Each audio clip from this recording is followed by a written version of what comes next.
of The Lonely Knitter. My name is Laura and this is where I come to talk about my knitting, but this is not a weekly episode.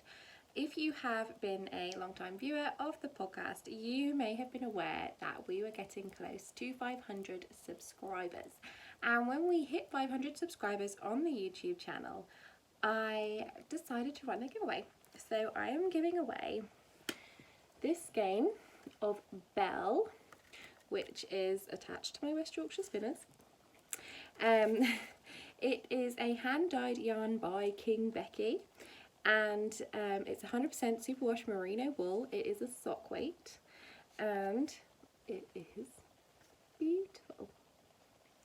So this is what was up for grabs, and I opened a Ravelry thread and asked people that if they would like to enter, they could tell me their favourite moment from the podcast if they had one, or they could ask me a question and that would be an entry into the giveaway.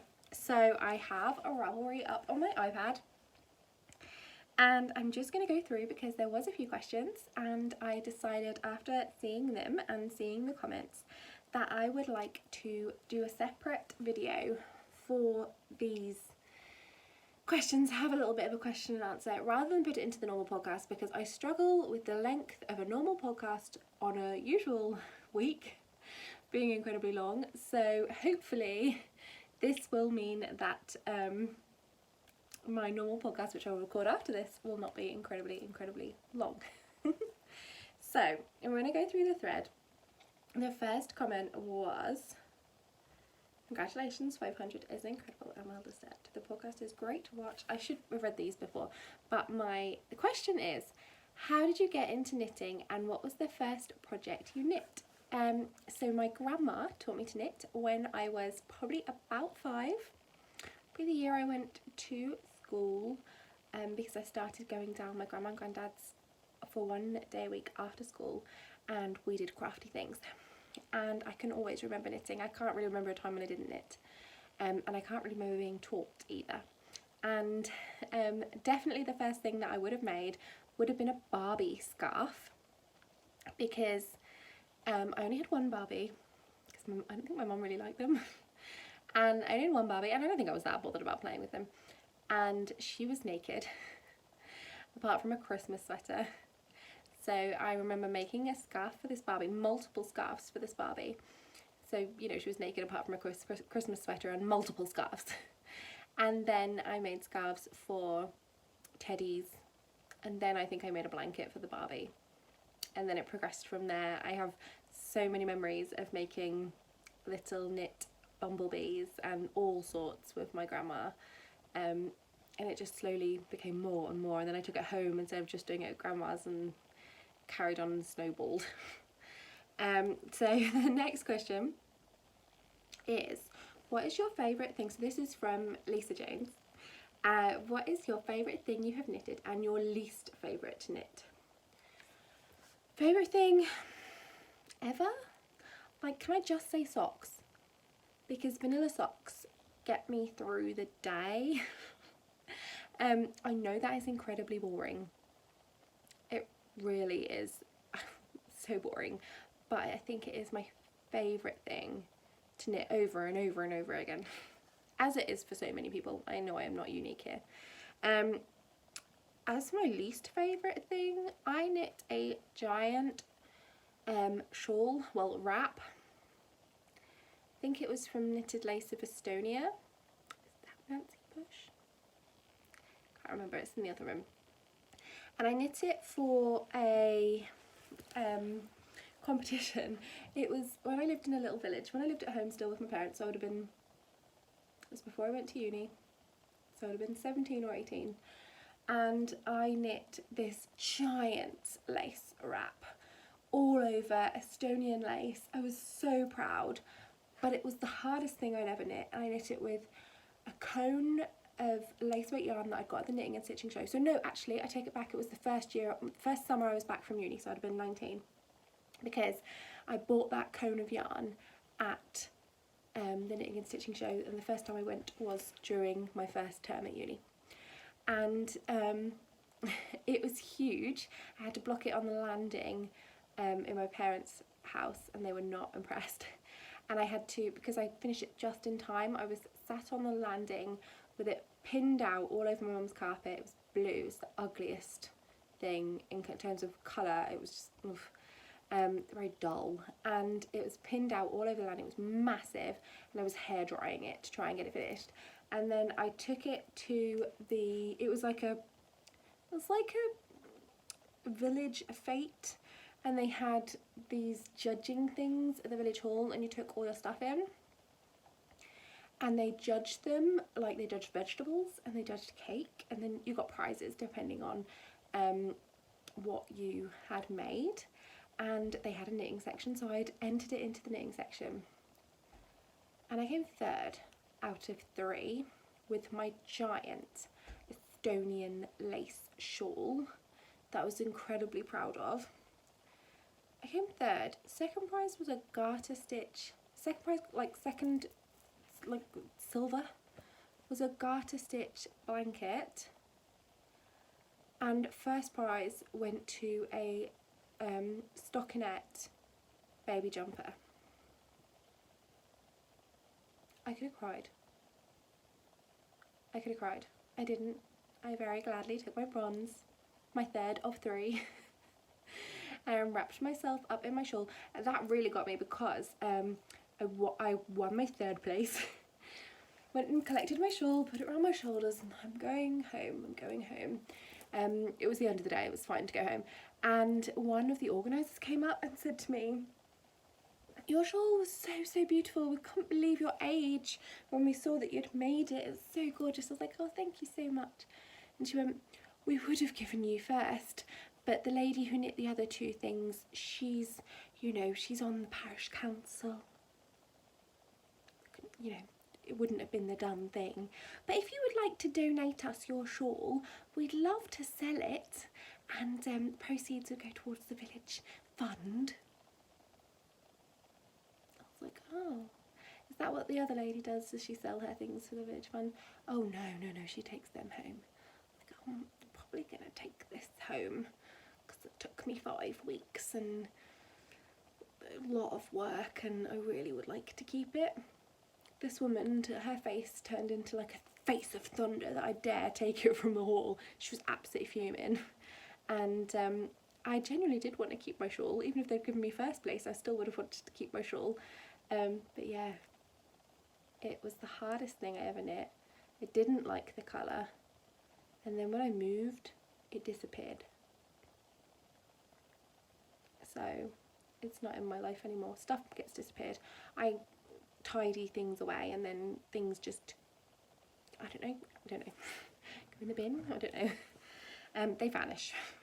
I have elves in my house. Anyway, my next one. Would love to know your current favourite yarns. This is hard. Like, what does this mean? Does this mean I have to pick my current favourite yarn dyer? Can I have categories? Like, if we're going acrylic, my favourite yarn is Stylecraft Special in any of the weights, because it is soft, you can get all the colours, and yeah, it's affordable. If we're going sock yarn, it has to be hand dyed, because like there are so many amazing hand dyers out there. If I had to pick one hand dyer in the whole world, oh my gosh, hardest thing I've ever done in my life. If I had to have like a desert island, like I would never knit with it. Can't do it. I can't do it. Family Tree Yarns would be very high on that list. Jane is very talented. Lay Family Yarn, Kelly. Her yarn would be very high on that list. Then there comes the point where you're like, I don't want to insult anyone by not talking about them, because there are so many dyes out there that I absolutely love. Can I just say hand dyed sock yarn is my favourite? That's hard. If anyone's watching this, you're probably going to get really bored. Just skip to the end where I just say who the winner is. What is your favourite yarn to knit with? Another one. Okay, this one's from my lovely friend Sharon of the SCR1TNO podcast. Go watch her podcast if you don't, because she is fabulous.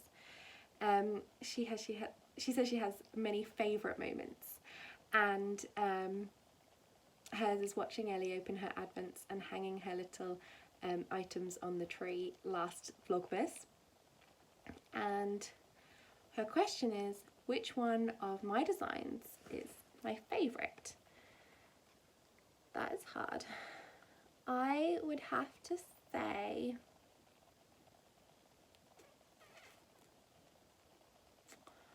like the Show As She Scraps mitts were the first pattern I ever put out. They were a massive build in confidence for me. They caused me a ridiculous amount of anxiety, but they brought me so much because they opened up designing for me. But when it comes to actual patterns that are my favourite ever so far, I think my favourite is going to be the one that I am releasing in the next day or two, and that is the Nest Point socks. I have had so much fun knitting them. They are mindless, but they don't look it. And I'm trying not to toot my own horn because this sounds awful, but they're probably my proudest, the one I'm proudest of this so far. So yeah, and it was kind of fun to write it up, whereas I get a major stressed out, like anxious and panic attacky about writing up patterns. This one I didn't. Just a big deal for me. So next one, what's your favourite yarn to knit with? Let's just say sock yarn and leave it at that, hand-dyed sock yarn.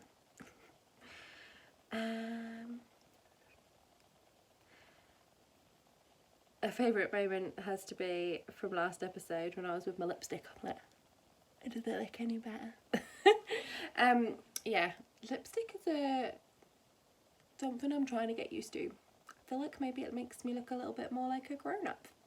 And I am going to be 30 next year and have 2 children next year. Congratulations on 500. Ooh, I recently heard the term unicorn project, which I think is supposed to be your ultimate dream project. So I was wondering what yours would be. If you could pick any pattern in any yarn in the world, take care. This is a fabulous question. Unicorn project. Okay, here we go actually. My unicorn project would be a Cozy Memories blanket that was finished. Because I have a giant triangle of a half a Cozy Memories blanket that I kind of don't love anymore. And, spoiler alert, but probably not spoiler alert because I think I might have posted the podcast by the time I post this, I've started another one. And I've got a northeasterly that's partway done. And Opal. It's by Melissa.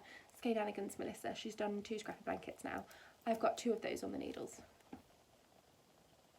And I've got a scrappy coastal crochet blanket. Any scrappy blanket that actually gets finished, that I actually have the gumption and follow through to finish, that there would be my unicorn project. Okay.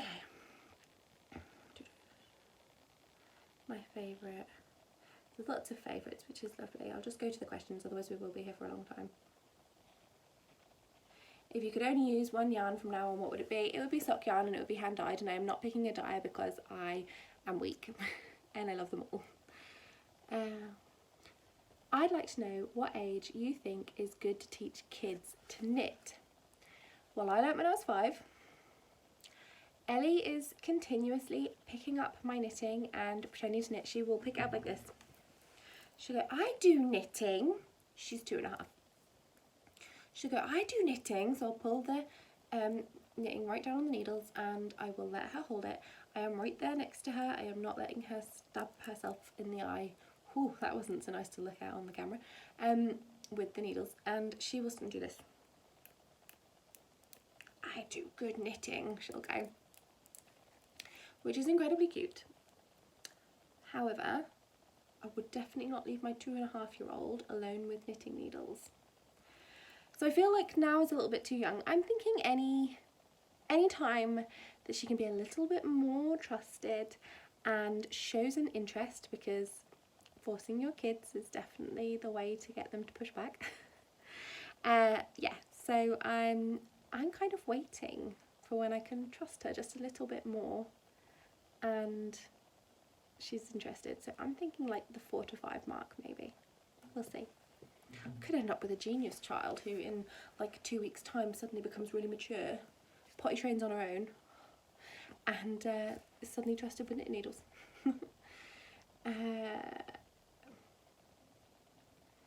My question is, did you ever knit something you absolutely hated after it was finished? Every sweater I have ever knit myself, put it on my body and I'm like, I don't look like the model. That might be something to do with the fact that a lot of the sweaters that I have knit have had size 8 models, and I am definitely not a size 8. I definitely have quite a lot of shape. So I never look like the picture. Most sweaters, I'm not gonna lie, I do not like the way, that's not true. I am not 100% comfortable in my own skin at all times. This is not because I feel that I shouldn't be or anything like that. It's because I have grown up in a culture that has made me feel like I am not enough because I am not skinny or the shape that I'm expected to be. So I am conditioned to constantly put myself down and hate how I look. I am trying to be a grown-up and fix it. What is the largest item you've knit and what is the smallest? The largest item that I have knit is a almost completed Debbie Abrams blanket. It's the seaside one. It has ice cream cones and beach huts, like little Punch and Judy beach huts, and sand. It's beaded, it's huge. It has a bunting edging in cotton all around the outside, and I have not finished it. I don't have that cotton, so I need to hunt out a bit more white, navy blue and red cotton so that I can, is it Debbie Abrams? It's not Debbie Bliss, it is Debbie Abrams. In her Have Many Blankets, and then there's another one, Blankets and More, and I've got both of them. It's the seaside blanket. It's huge. It's not completely finished, but it can still be used as a blanket. And the smallest thing, baby socks, or maybe these. I don't know if you can see them on my doors. There and there are the hearts, knitted stuffed hearts. They are the Tanis Fibre Arts pattern. I think it's like Love You Forever or something like that. It's a free pattern on Ravelry, and I knit 50 odd of them for my wedding. They were wedding favours and they decorated around the place, and now there is a few around my house.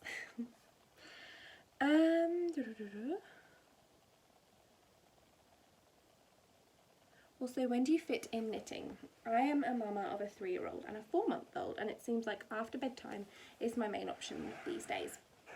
Now, yes, after bedtime is when I get in the majority of my complicated knitting, so anything that I really have to follow a pattern on.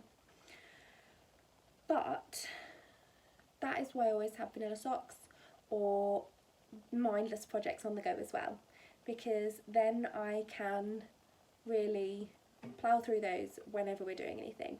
My daughter is 2.5. She's really good now at independent play. She wants to independent play. Quite often if I try and play with her, she will tell me to go away. So she quite often doesn't as well. Like, we have a lot of playtime together. But it means that I can have a vanilla sock going round and round in my hands most of the time, and it doesn't affect us at all. I also always have that project, whatever mindless project, with me. So if she falls asleep in the car and I'm like, I could carry her in and wake her up, or I could sit in my car and knit for 15 minutes while she has just a little bit more of a nap. That's when I get a little bit of knitting in. I get a bit of knitting in while I'm cooking her tea. Like, any time when she doesn't need my hands and I'm not having to clean or tidy my house, the knitting is in my hands. But it has to be mindless. It has to be something that I don't have to think about. I'm not sure how this is going to go when I have second baby. So this one is due in December. It's a boy, I just found out.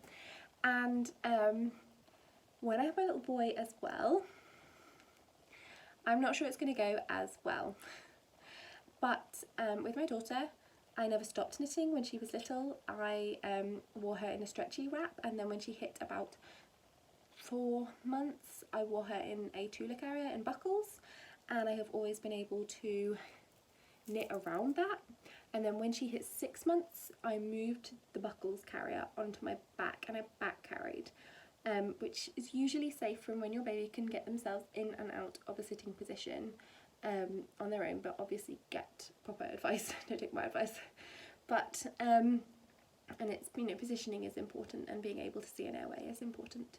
But yeah, she then went on my back a lot, and we went for a lot of walks, so my hands were always at the front and free. So that is how I get most of my knitting in, the little in between minutes, and they do add up. I would love to know how you prefer to knit your socks. So I knit my socks on magic loop, 64 stitches. I knit about 20 to 25 rounds of knit 2 purl 2 rib. I then knit 40 rounds of cuff or leg. I then do a heel flap and gusset, though I do sometimes switch back to an afterthought heel, to a short row heel, but usually heel flap and gusset. And then after I finish the gusset decreases, I knit 50 more rounds, and then I do a wedge toe. Really, really simple vanilla socks.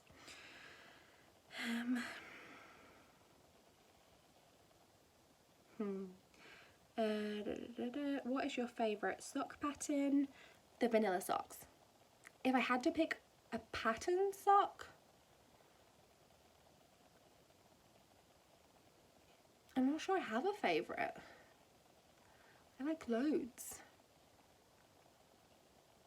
I went through a stage of doing Hermione's everyday socks all the time. I don't really knit those anymore. Vanilla socks, let's just say vanilla.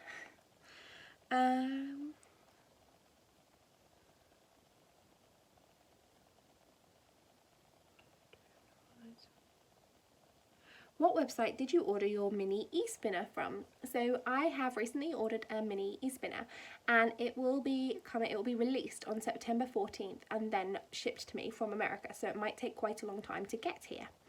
I have ordered the Electric Eel Nano e-spinner, and it is an affordable e-spinner. But I'm not sure how well it's going to stand up. I'm not sure how amazing it's going to be or how hardy it's going to be, but it was the deluxe package with all the extra bobbins and the USB cord so that you can plug it into a phone charger while you're out and about, so you can spin while you're out and about places. All of that together, including delivery from America to the UK, came to about £112. My parents bought it for me as a very early 30th birthday present. I'm not 30 for another 10 months. But it's going to give me the opportunity to have a spinning wheel again, because I used to have a big old antique spinning wheel that I used. This will fit in the palm of my hand. It is tiny and apparently quite quiet, so it shouldn't annoy my husband too much. And I got it from the Dreaming Robots store. If you just Google Electric Eel Nano spinner, it should come up. It was a Kickstarter, it is now for sale on that website. Okay, what has been your favourite yarn show so far and why? I haven't been to that many. Like, I went to the Knitting and Stitching show quite a few years running because I was living in London, and then last year I went to Yarnporium halfway through my honeymoon, because I just told my husband that we had to. So the first week we went to Scotland, then I went to Yarnporium, and then we went to Disneyland. And then this year I have been to Waltham Abbey Wool Show, Unravel, the Wool Monty. I think that's all I've been to so far. Yeah, and my favourite of those I think has to be the Wool Monty. It didn't contain one of my favourite people, which was Sharon, SCR1TNO. I met her at Unravel, which definitely bumps Unravel up the list. However, that is not a thing of Unravel, that is just my friend. But the Wool Monty is the show I went to in Sheffield, and it was so worth the travel. It was quite a long journey for me. The people were amazing, everyone that I met there was amazing, but they had a massive amount of space. and so there was a good amount of space between booths, there was enough space to walk around.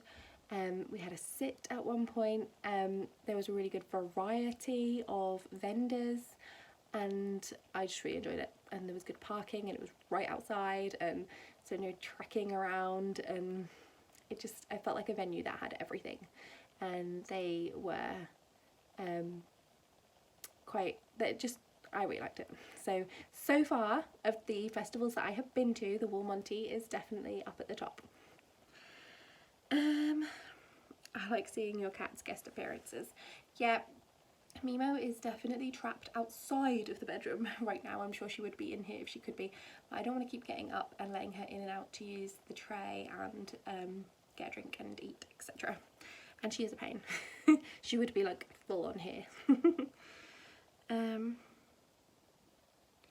I really enjoy your honesty in your podcast and how you talk about mental health.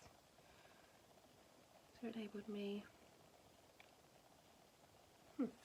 Yeah, I do talk about mental health. I have a lot of anxiety issues, and in the last few months have gone back onto antidepressants to deal with the mental health issues that I have, which often centered around feeling incredibly low, feeling not good enough, feeling like I have no friends, feeling lonely, and also getting incredibly anxious about anything that is in a public space or online or anything really where there's lots of people.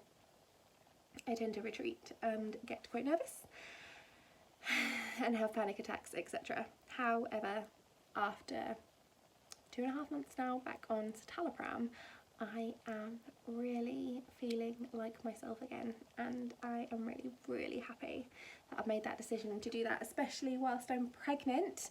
It is a medication that has no major side effects for a baby at all. Even the minor possible side effects are very small, but and not serious, but it gives me the opportunity to be in my absolute best place when it comes to my mental health before my baby gets here, and so that I can be the absolute best parent that I can possibly be. So it's better all around. I have the challenge of a new project, so I'd like to know what you've knitted that you never thought you could. Stephen West's mystery knit along last year, I never thought I would get through that. I haven't done the optional edging, and it's still in the cupboard without the ends woven in because I'm considering it, and I have been considering it for almost a year. But I am a giver-upper quite often when it comes to very large projects, and that project is I think 5 skeins if you haven't. And I got through all of the sections that were mandatory. So I was very proud of myself for that, and I never thought I would finish that, and I loved it.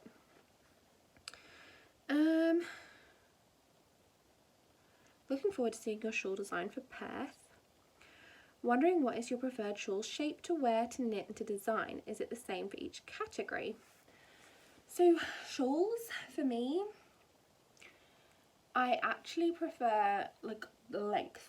I don't care what shape it is, and I have tried a few different shapes so far, as long as I get the wingspan, because for me, especially as a bigger girl, fitting them around me, that I have knit shawls in the past where I have just got them across me and can maybe just tie them in a knot, and I feel like they make me look bigger.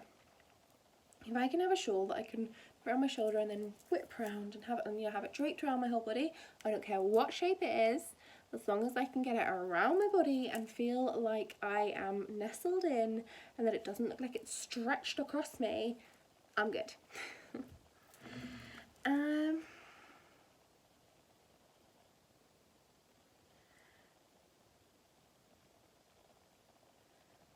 Oh, someone asked me if I ever finished that yellow cardie. That was my floozy, and no, it's about halfway down the body. Somewhere in this house. I will pick that up one day. I don't think it's going to fit me anymore because they've definitely got bigger.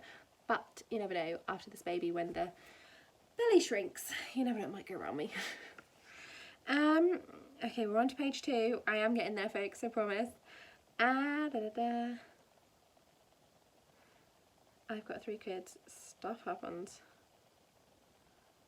The smelly carpet saga. So this is the smelly carpet saga is what someone's favourite moment was. Time for you. Thanks, babes. Thanks. The smelly carpet saga continued for quite a long time. We had a minor flood downstairs and there was a little bit of a smelly carpet issue in my living room. I think I have rectified it now completely. Obviously I live here, so I might be a little bit nose blind. We've currently got our house up for sale. I am definitely putting a wax burner on in that living room every single time we have a viewer. No, I don't think it smells anymore, but it did take a very long time to be dealt with and an awful lot of bicarbonate of soda. What is the most projects you've had on the go at once? I feel like that is an awkward question. I know for a fact we are over 35 at the moment. I think last time I counted what was added on, we might have hit 42.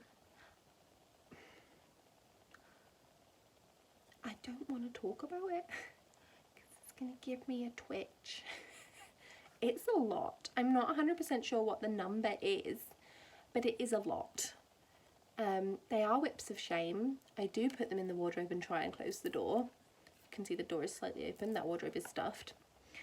I know they're probably not ever going to get finished. No, I cannot bear to rip them out because I've spent time and effort on them. Let's leave it there. Next. What inspires you to design? How do you come up with new ideas? Oh, new designs. Like, the thing is, I've been knitting things and just making them how I want them for such a long time. And then I just knit. I just sit down and knit, and then I'm doing something and I think, oh, this looks like this. Oh, I'm going to add this and change this, and hey, it looks like that, and hey, that's what the name of the socks is going to be. So it's usually from my surroundings. I used to go on a lot of walks with my daughter. Now my daughter insists on walking. We go on less long walks because she can't walk that far. I used to have her in the carrier on my back and we would go for miles, and it's less now.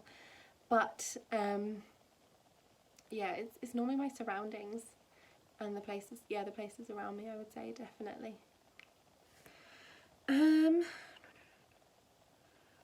What do you think is the easiest wool to be used with a drop spindle as a newbie?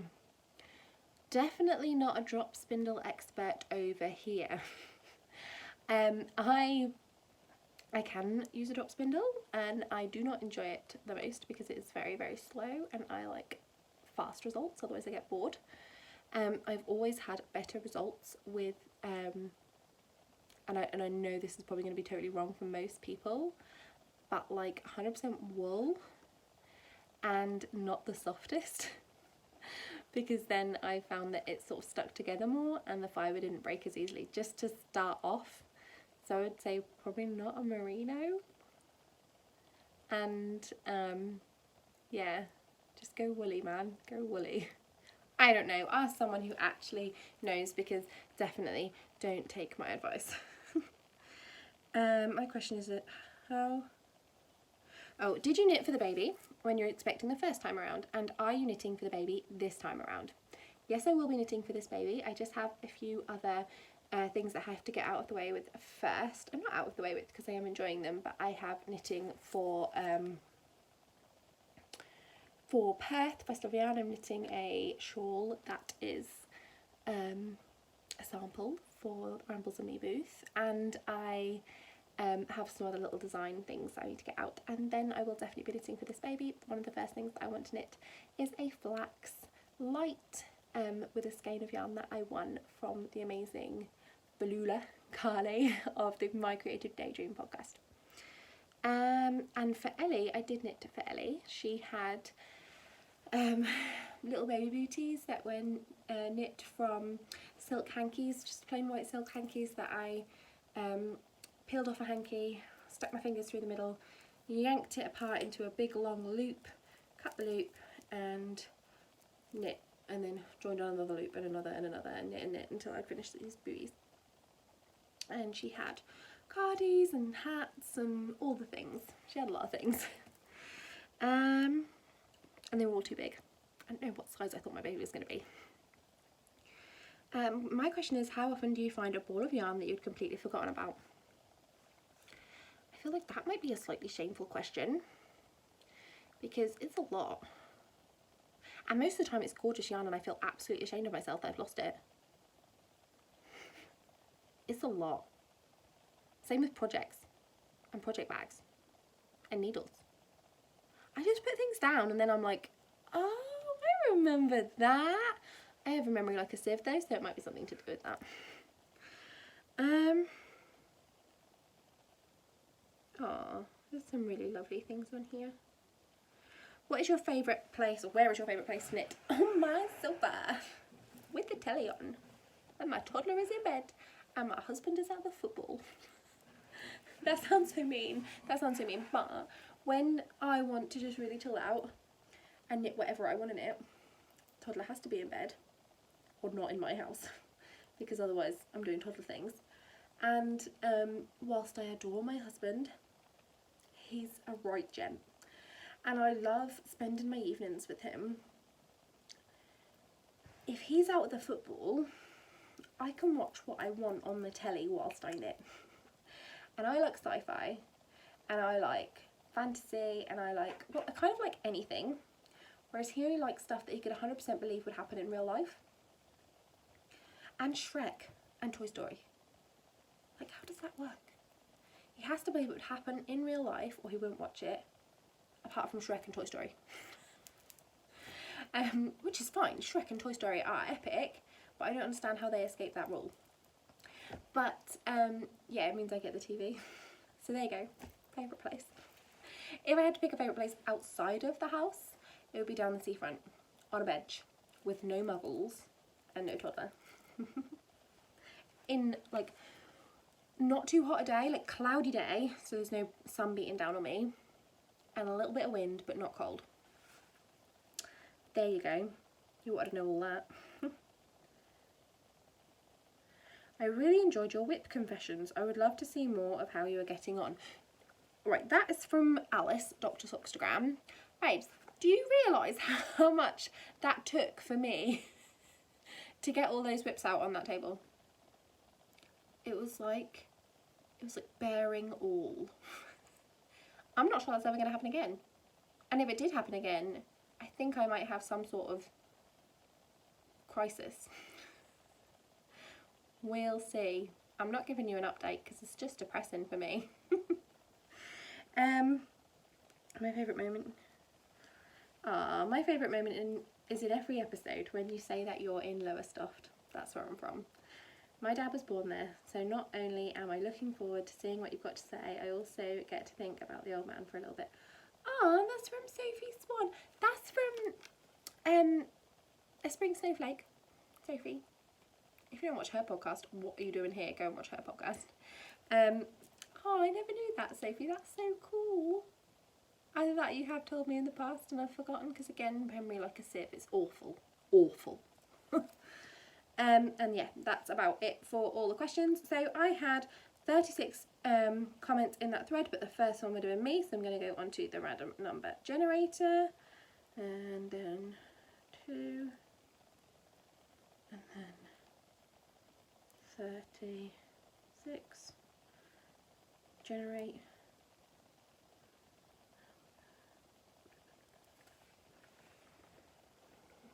14, and number 14 in Ravelry. Oh, back to the first page. Is Hannabug. Hannabug. Hannabug. Hannabug.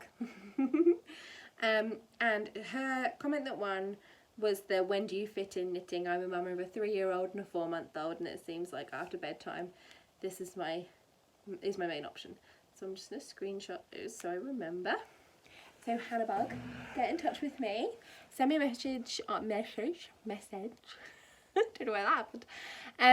On Ravelry, or Instagram is the best place because I am always there, but you can send me one on Ravelry, and I will sort out getting your address and sending off your skein of yarn. Yay! Thank you so much if you've got all the way to the end of this. 40 minutes. Jeez. That's awful. I'm so sorry. I hope you all fast forwarded towards the end because boring. I must have been boring. Sorry. Anyway, I'm off to film a podcast now. And it's already 9:30. Better be a quick one tonight. So I will speak to you later. Thank you so much. And Hannah Bug, get in touch with me. Thank you as always for making me so much less of a lonely knitter.